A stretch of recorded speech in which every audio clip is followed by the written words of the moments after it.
Hello, it's Mark. Welcome to Scotch Sunday. We're going to do another whiskey review today. I just picked up this bottle. I found it. I didn't even know it was coming out, and I think it's in their line with their Barrel Select range, which the first one was a Malaga cask. Last year was like a cognac cask, and so this year is the Palo Cortado cask. And so I will tell you a little bit first about Glenmorangie. So Glenmorangie is a Highland single malt Scotch. They are the most or best-selling Scotch sold in Scotland, and they keep a majority of their, I think, like 6 million of their 10 or 12 million bottles stay in the UK. Glenmorangie means Vale of the Big Meadows, or maybe Vale of Tranquility, depending on your interpretation. They're a subsidiary of Louis Vuitton. They have been around, I think, since 1843, founded by the brothers William and John Matherson. They began production in 1849. They were mothballed during Prohibition from 1931 to 1936, and then again during World War II. Originally, the site where Glenmorangie was just a farm distillery. That distillation went as far back as the 18th century. The name of the farm distillery was just Morangie, so it's now Glenmorangie. And they have 12 stills, 6 wash, 6 spirit. They have the tallest stills in Scotland. I think they're like 18 feet tall, something like that. They get their barrels from the Mark Twain Forest in the Ozark Mountains of Missouri. They then rent their barrels to Jack Daniels and Heavens Hill, and then they get their barrels shipped over to them. And, well, hello. So, and their wood for their barrels is actually air dried instead of kiln dried, and it's air dried for at least 2 years. And so, anyway,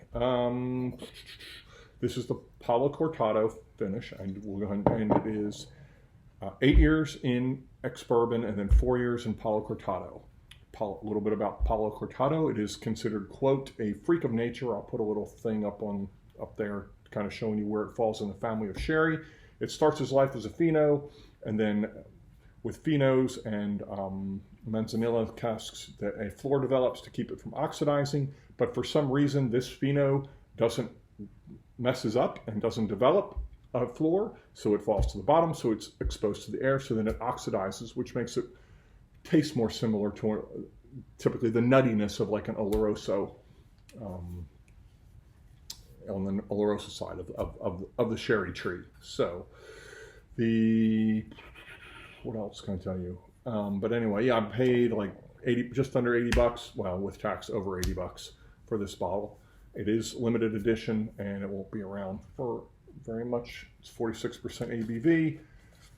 No mention of color, chill filtration, being that it's 46. They don't necessarily have to chill filter, and the colors for, I don't know, for 8 years in Palo Cortado, maybe it's, I just couldn't really say. So there is your color. Glenmorangie does typically use coloring and chill filtering, so, but with 46%, they don't have to, and with 12 years and 4 in Palo Cortado and sherry casks, they may not have had to. So I don't know. I'm not going to commit on color or chill filtration. So Glenmorangie Highland Single Malt Scotch, Palo Cortado finish, bottle date August 2022. Ooh, a whole year, and I just saw this on the shelf like yesterday. That's a long time to get over on the one on a slow boat, I guess. It's 46% ABV, aged in bourbon and sherry casks. Barrel Select release. Layers, yeah, it just talks about that. That's really nothing on there. It didn't come with a box, so this is all there really is. So, all right, I'm going to roll it one more time. See what we get. Oh. I'm getting more of a wood note. I'm not getting Glenmorangie. This is nutty. Honey. Smells sweet.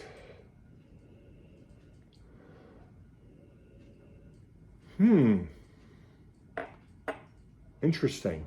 You know, with like La Santa and Quinta Ruan and, you know, Nectar d'Or or whatever, you get that Glenmorangie citrus honey distillery character.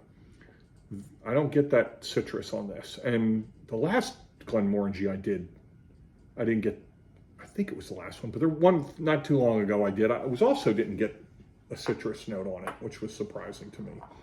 I don't remember which one that was, but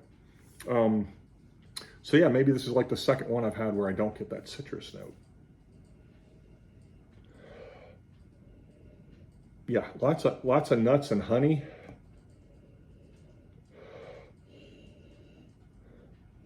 I'm getting like a leather tobacco note. A woody, like that. Yeah.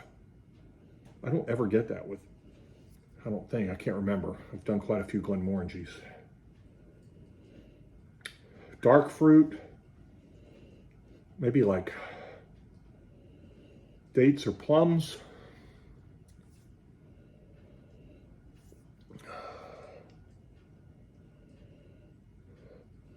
So a little bit of vanilla, so more sweet, not getting a whole bunch of spice. I do get, but it pretty nutty, honey and stone fruit. So.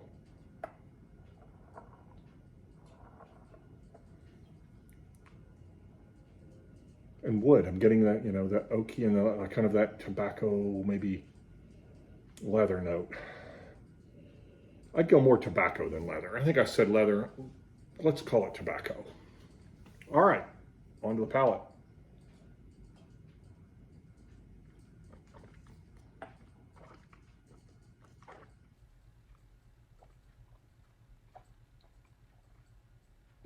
Okay. Ooh.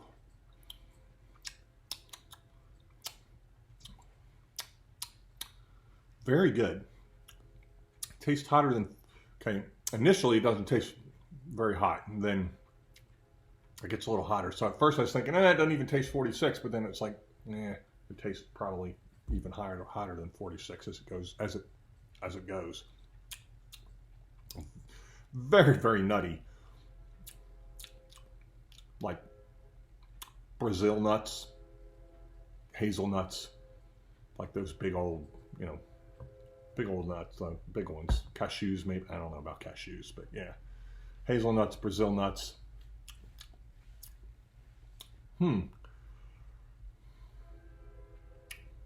Not very spicy now.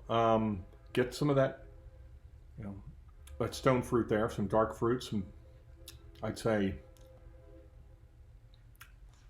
it's hard to say, maybe, I hate to commit. Figure date, maybe. See if it changed any.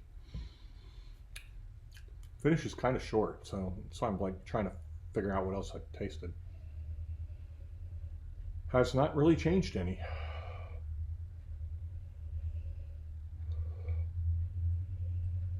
Honey, more honey.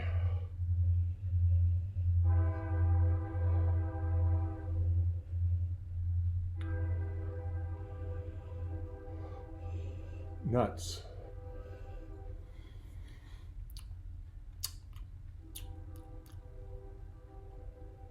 Dark fruit. Honey, nuts, dark fruit, and tobacco.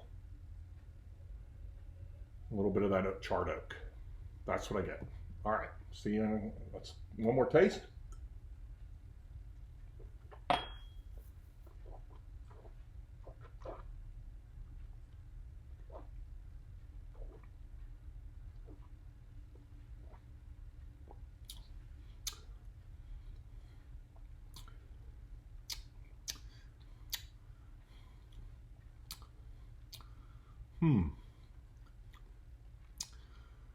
Again, on the front, it does not taste spicy at all. It just builds and crescendos up.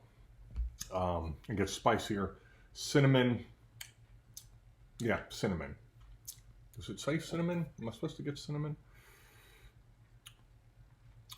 Doesn't really say. But it certainly builds. I get stone fruits, honey, lots of nuts, Brazil nuts, hazelnuts, charred oak, yeah, some cinnamon, dark fruit, dates, yeah, and tobacco. That's all I get. Okay.